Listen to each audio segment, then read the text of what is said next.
Hello and welcome back to my channel. If this is your first time here, hi, I'm Cassidy. If it's not, thanks for always tuning into my videos. Today we're doing a recommendation list. We're doing a recommendation for my favorite audiobooks. So I have a list of 10 audiobooks I absolutely love and adore. You could probably call it a top 10. And then I also have 2 honorable mentions because I just couldn't resist them. I will be getting into the top 10 with no particular order.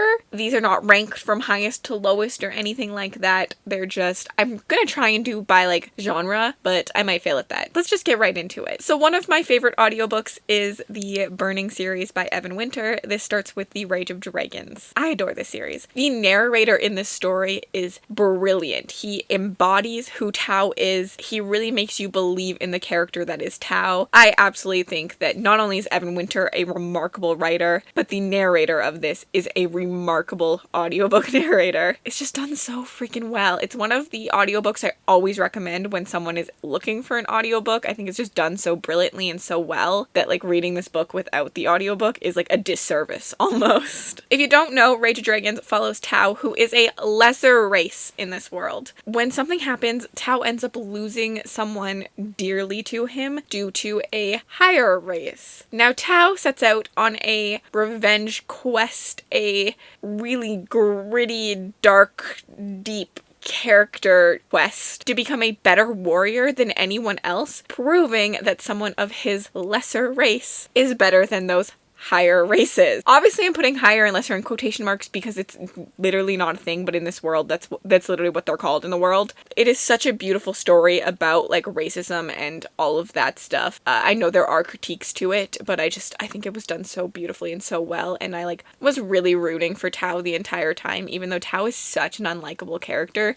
There are a lot of complaints about book 1 being very like I don't want to say one-dimensional, but Tao has one goal in mind and he is going to achieve that goal no matter what. Tao himself, I don't find one-dimensional. I think there's so many layers to him, but I get how the story can feel like repetitive because there's so much training, so much stuff like that. Rage of Dragons has one of my favorite magic systems that I've read from. I love it and its uniqueness and the way it kind of adds to the dimensions of society and societal values and where one sits in the tier of society based on these magic and all of that. I really enjoyed this. I think there's a lot about politics in this, and I will say there are dragons in it, but if you go into this book expecting dragons, the title, The Rage of Dragons, to me is a metaphor about Tao. Tao is the dragon, and it is the rage of Tao. Although, like, I understand why it is also called The Rage of Dragons literally, but the dragons are very minimal. They do play a big part in the magic system, but you don't see them for most of the story. But I really adored it, and it's one of my favorite dragon fantasies. Easily one of my favorites. But yeah, if you are looking to pick up Rage of Dragons, I highly recommend the audiobook. And I just recommend the series in general. I have a feeling this will be one of my all-time favorite series. Right up there with Live Ships and The Poppy War and Book of the Ancestor. Should we just continue the dragon theme? Because the next audiobooks that I absolutely adore are the Course of Dragons series audiobooks. This starts with The Rune of Kings by Jen Lyons. I could not imagine reading this series without the audiobook. One, I just think I will be so confused. This series has footnotes, and the footnotes are done really well in the audiobook. I actually read with most of these books on the series, but specifically this one, I read along while listening to the audiobook, which just makes such an immersive experience. I love doing that, but I don't think I could do one or the other with this series because I just loved both so brilliantly. But the audiobook is really good because you have your 2 narrators for each timeline, but then you also have a footnote narrator who's like narrating the entire book. So there's 3 different narrators for different voices, and it makes it very clear who's talking and what kind of part of the story this is based on which narrator. I think it was done very well, and I highly recommend it. I also love the narrators. I think the narrators do a really good job. I just really enjoyed this one. If you don't know, Rune of Kings is the most horrible book to sum up. I don't know how to sum this up. It follows Kieran, who finds out that he is actually a son of one of the political ruling families, but he doesn't want to be one because things. God, this sucks. And then things start to happen where Kieran seems to be such an important player in the game of society, the game of magic, the game of everything that's happening within this book, because the political family wants him, which he wants nothing to do with. There's like a covenant of assassins that wants him, he wants nothing to do with. There's demons that want him, he wants nothing to do with. There's like gods and dragons that want him, he wants nothing to do with. Kieran just wants to live his life, but no one else will have it that way. So we're essentially following like Kieran's life story, and Kieran could be destined to save the world, but he also could be destined to destroy it, and it's just like, which one is which? I think at the point where I'm at in the series now, I kind of know the like idea behind that, but it was really fun to get to that, and I highly recommend this book. It's convoluted, it's fun. I love the different timelines in this, so it's told in a way where like the story starts, we're listening to Kieran tell his story, and then a demon named Talon comes in and says, that's not where this started. Let me tell you where it starts. And goes back to like a farther point about a year before Kieran starts his story. And the whole story has these 2 books that go until this timeline meets up with this timeline. And this timeline meets up with like present day, which is where we're in currently hearing the story. I really enjoyed it. It's convoluted, but it's fun, and it's just a good time. Another one that probably won't be a shock to any of you is the Poppy War trilogy by R.F. Kuang. Pretty much my all-time favorite series. I actually never read these physical at all. I only ever listened to the audiobooks. I recently acquired the full physical copy, and honestly, I listened to this so long ago, I can't remember exactly why I loved it, but I remember just like loving it and thinking that it was just such a well done audiobook, and that I couldn't imagine. I remember I could have read the next book faster if I had physically read it, but I remember just thinking it has to be audio. Like, I can't do it any other way. Like, the audio was so good. So here I am telling you to listen to it. It's amazing. It's incredible. The Poppy War follows Rin, who is a dark-skinned peasant orphan girl from the Rooster province who ends up trying to be better than everyone else because she's always been told that because of her skin color, because of who she is, because of where she comes from, she can't be amazing. She can't be great. Similar premise to Rage of Dragons. I have a type, okay? And then she sets off on a, she must prove herself to everyone kind of deal. She ends up taking a test, going to an elite military academy, and deciding that she has to be the best of the best of the best. And we watch her. The first half of the Poppy War happens in this military academy, but the second half does not. And the second and third books are very military based. They follow around what the second half of the first book do. If you ended up liking the first half of the Poppy War better, you might not like it as much as it continues, but I guarantee you if you liked that second half, you will love the rest of the series. Rin is a very unlikable character, but Rin is beautifully, brilliantly done with all of her flaws. She makes all of the wrong decisions, but you can understand why she's making them, which is something I love in a character. Like, I'm screaming at you that that is wrong, but if I were in your shoes, I might make that decision too. I just want more people to read the series. I mean, it's obviously hyped. It's a very, very hyped series. R.F. Kuang is a very hyped author, but I just think it's brilliantly done, and forever I will love it and I will root for it. And yeah, read it. Specifically the audiobook. The next audiobook that I really enjoyed was The Bone Shard Daughter by Andrea Stewart. This one, I know some people hate this book.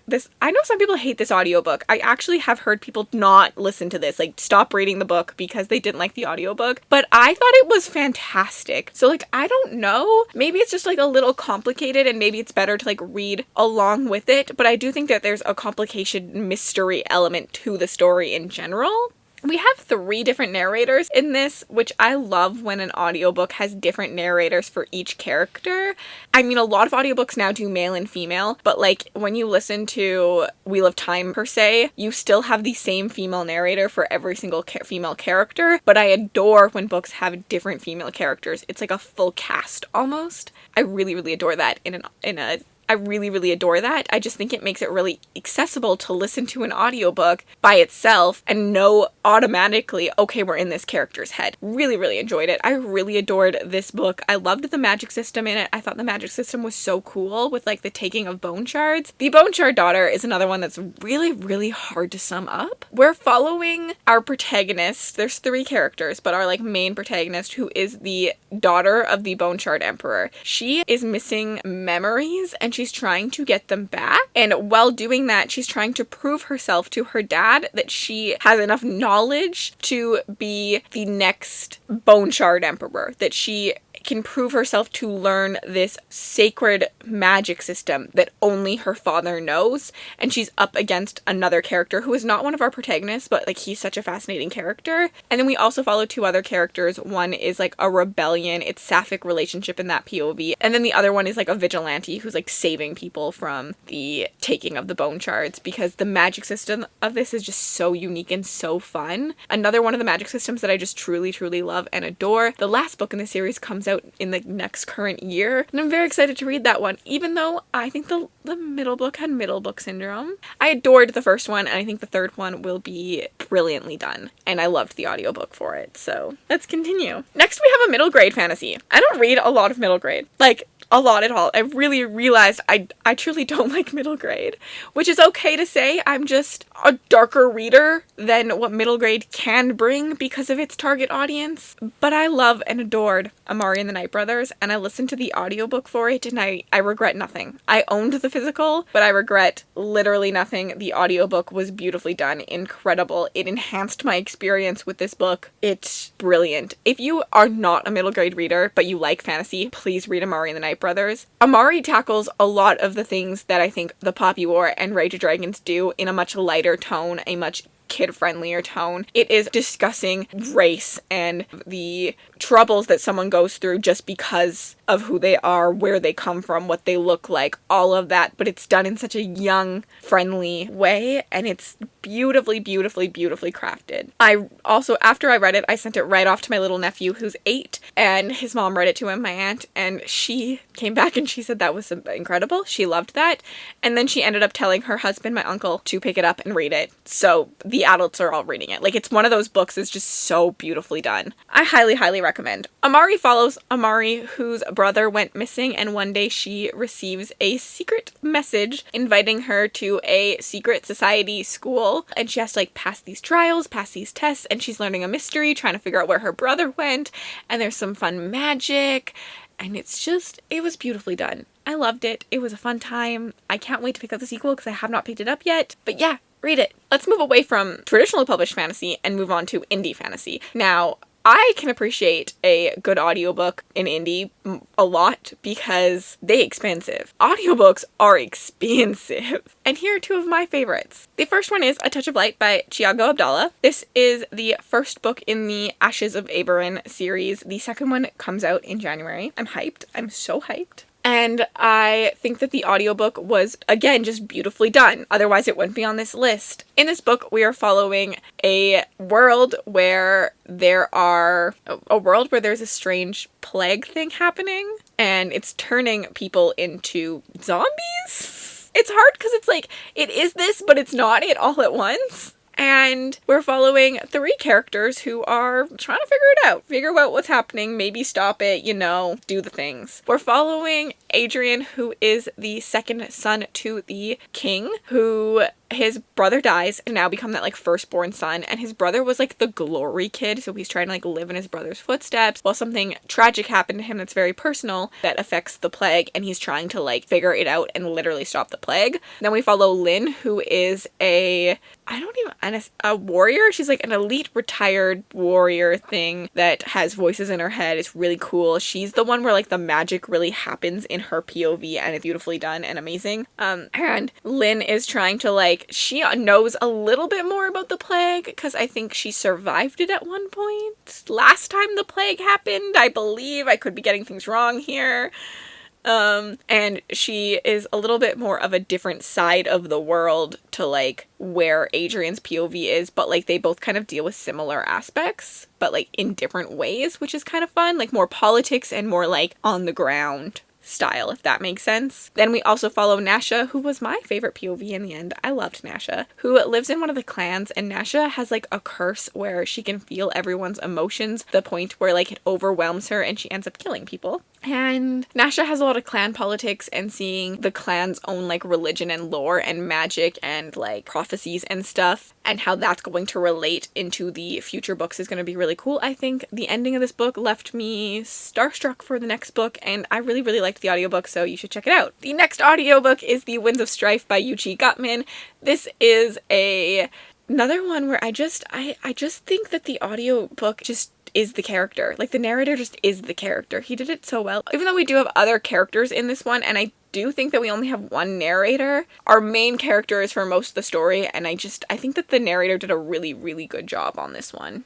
Winds of Strife is in a world where when women use the magic system, they are called witches, and they think that witches are bringing on this, like, never-ending night that is happening, like, making the nights grow longer. So the king thinks that all witches should die. And we're following our main character who joins the witch hunters at a young age in order to take them down from the inside. But along the way, he's done so many things that he probably shouldn't have done that are morally wrong in order to get to a position of power where he will be able to, like, kill the king and take down the whole regime. I really enjoyed the story. I enjoyed the fact that it played on the fact that our main character is a hero, a victim, and a villain all at once. That things aren't as black and white. I liked seeing what a character could see from someone else's point of view about the same character that someone else saw completely differently. I liked being the head of our main character. He was going insane because of all the bad things he's had to do.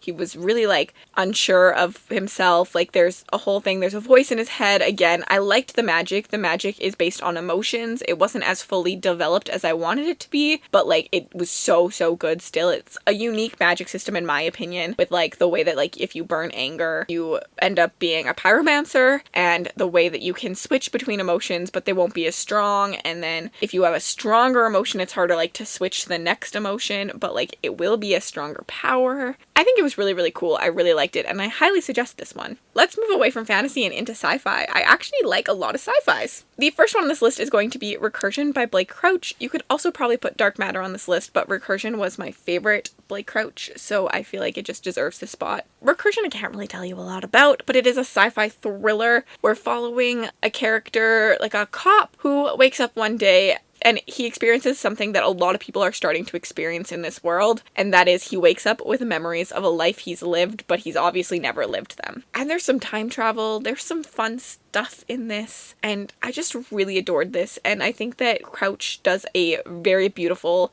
blend of sci-fi and thriller, and it's something I have very little seen before in other authors. I'd love to see more of this sci-fi thriller type trend, and I really adored the audiobook. I thought it was well done. I only ever listen to Crouch's stuff through audiobooks most of the time. I enjoy his audiobooks. I think he always does a pretty good job with the narrator picking and all of that. So yeah, read this. It's a thriller. I can't tell you much about it, but you should read it. It's so good. One of my all-time favorites. And the next one is Into the Drowning Deep by Mira Grant. I recently listened to this. I recently loved this book. And again, it's a sci-fi horror. I love the blend of, like, thrilling, scary with sci-fi. It just, like, is a beautiful element together. And you should go listen to this one. I don't know how to tell you about this book and how to tell you about the audiobook. The audiobook of this is done very, very, very, very well. We are following lots of characters in this one, and I think we only have one narrator again, but it's done brilliantly. Then when it comes to, like, horrors books, a lot of times I find audiobooks lacking because the narrator really needs to, like, bring emotion to it. It's a performance. They need to perform. They need to know when to pause for dramatic effect. And yes, I listen at, like, 3 times speed, so you would say I don't get any of that anyways, but I think I still do. Like, you still need to know when to pause, when to, like, bring your voice up higher a little bit, when to go lower, when to, like, be a little bit more bold and soft and dramatic. And, like, all of these audiobook narrators on here I think are just, like, performers in themselves, and I love the craft they do. But Into the Drowning Deep was really, really well done. This one follows a bunch of characters who are going on a ship to the middle of the ocean to investigate if killer mermaids are real. Because the last ship that went out had a video come back where all the killer mermaids killed them, and the boat came back empty. But that ship was done by a filmmaking crew, so no one believes that that is real. So now the scientists are going out there to prove it's real, or prove it's not real, and it's just a fun book of, like, how killer mermaids could even exist. The science in this is so accessible, and And it's really not that scary. Like, because of the science in it, it almost lacks horror because the scientists, instead of running away from these killer mermaids, they're stopping to pick up samples. And I just feel like that's what a scientist would do. Like, it's just funny. It's just a good time. It's fun. Like, someone who's so passionate about their craft that's willing to risk their life to get that sample. I loved that about it. Like, I loved how passionate these scientists were. And I don't have anything else to say besides you should read this one. And the last of our 10 is actually a horror. It is Video Night by Adam Cesar. Most of you probably know Adam Cesar because he does the Clown and Cornfield series. I love Clown and Cornfield, so I picked up this one last year. It was one of my top 5 reads of last year. I adored it. Now, I do think that this is a harder book for some people because it is an alien, body-snatching, campy 80s horror. If you know anything about this little niche subgenre, it is sometimes politically incorrect. Now, I do think if you've read Clown in a Cornfield, Adam Cesar does this so well. He plays on, his books have an underlying meaning about politics, about these experiences. He's not just doing it for like pure shock value because it completely just fits the subgenre. He's doing it with like a message involved as well. And I really adored this. This is just your typical body snatching horror. Like, we're following from the very first chapter, we have an alien that's body snatched a girl. Now we're following our protagonist and who's like a little nerdy. He has his own like video night every single week with his friends. They're nerdy. They go to like Blockbuster, get the videos. And then he's got like a crush on the hot girl next door. And guess what? The hot girl next door is coming to video night tonight. But the hot girl next door's sister, she been body snatched. And she's trying to infect everyone else. And it's just fun. It was so fun. I had so much fun with this one. And I think the narrator is so good. Again, I think Adam Cesar has really good narrators. I need to read more from his backlist. I've loved every book I've read from him so far. And I think that this could be a really good one for everyone to listen to. And yeah, let's get into the 2 honorable mentions. These are both nonfiction, so that's why they're honorable mentions, but I really adored them. The first one is The Rise and Fall of the Dinosaurs. You know what? I don't read a lot of nonfiction. I typically read one nonfiction a year, so I think I read this 2 years ago, and then the other nonfiction on this list is last year's, but hey, they seem to work for me when I read them, so maybe I should read more, but I think it's because I'm so picky about them that I find such good ones. Like, I have to be very, very interested in it to read it. But the audiobook for this was really, really well done, and I don't think I would experience this book any other way. This is literally just about the history of dinosaurs. It's just what happened, what science we know. There's something about whales and what whales used to be, and like how whales used to have legs and live on land. I remember being like blown away by that, learning like they compare scenes in this to scenes in Jurassic Park with like if that could actually happen. It was just a fun read. Like, I literally had fun and I learned so much. This is the way I feel like I want learning to be. I want to learn and have fun while I learn. And I adored this. I thought it was a lot of fun and I loved the audiobook for it. The narrator, even though we said some sciencey words at times, it was so accessible. He did it very well. Even the writer too, again, very accessible. He made sure to explain things enough that I would understand them. And I just think the writer and the narrator were a perfect pairing on this book. And you should read this book. Actually, you should listen to it. And then the next one is The Stolen Life by J.C. Duggard. This is not a book for everyone. I cried pretty much the entire time I read this book. This is the heaviest book I think I've ever read. I think it's beautifully written, it's beautifully done, and the narrator is JC, which I think makes it more hard-hitting. And so this follows JC. It's her like real life story of how she was kidnapped at around age 10 or something, and she wasn't found until about age 21, and her traumatic life that she had living in this guy's backyard and all the things he did to her and that his wife did to her. And it was a beautiful read. Like, it was one of those reads that I read and I said, you don't think these things actually happen, but this actually happened to a little girl, and how terrible is it that there's people in the world? And I think it's a book that a lot of people should read and learn and grow from. And I think it was such a well done book and a well done audiobook. The way it was written with like JC like starting as like a young age, and at the beginning you really feel like it's written like she's like you're growing up with her, and they did a really good job of writing it to feel like you're growing up with her and experiencing all these things with her for the first time, which is disgusting and terrible, but like these things happen, and that's I'm not good with words, especially when I'm talking about like emotions, but this is just very heartfelt, and I cried a lot. I cried a lot, but I highly recommend it. and I learned a lot. What a sad way to end this video. But that's all 10 plus 2 honorable mentions of my favorite audiobooks. If you watched this entire video and you'd like to leave me an emoji just to say you were here, you could leave me a Christmas tree emoji. We have some Christmas decor up. And if you'd like to let me know any audiobooks that you love down below, I would love to check them out. I love audiobooks and it's my favorite way of reading, so let me know which ones you love. And then if you'd like to connect with me on other platforms, my Bookstagram, my Book Twitter, my Goodreads, and my Patreon are all linked in the description bar below. Have yourselves an absolutely remarkable day. I need a new Christmas one because I said spooktacular for spooky season. Someone come up like have yourself a jingling day? That's lame. Someone let me know. Let me know in the comments. Bye.